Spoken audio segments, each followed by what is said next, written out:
When the night market burned, the animals knew the truce was over. Rex, a scar-faced wolf who once guarded caravans for humans, watched flames lick the sky from a rooftop. Below, gangs of poachers hunted anything with fur or feather. The city had become a trap. Rex tightened the leather straps on his forelegs and leapt. He landed beside Kira, a lightning-fast cheetah who ran messages through back alleys, and Burrow, a mountain gorilla with iron chains wrapped around his wrists like gauntlets. The three were outlaws, but tonight they were defenders. Sirens howled.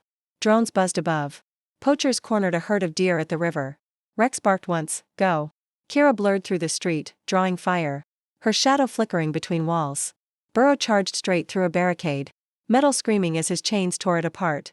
Rex slipped through smoke, silent as ash, disarming men twice his size with tooth and tackle. At the river, a net snapped shut.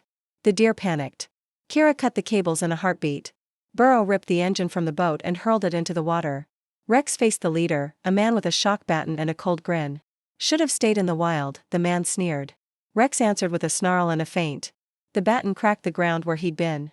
He slid under the swing, leapt, and knocked the weapon away. The man ran. Rex did not chase, there were others to save. Drones descended. Lights flooded the riverbank. For a moment, it looked over. Then the city answered.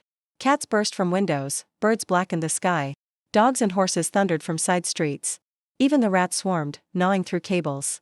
The drones fell, the poachers scattered. When dawn came, smoke thinned to pale ribbons. The herd crossed safely into the hills. Kira stretched, exhausted but smiling. Burrow rested his chains on the ground.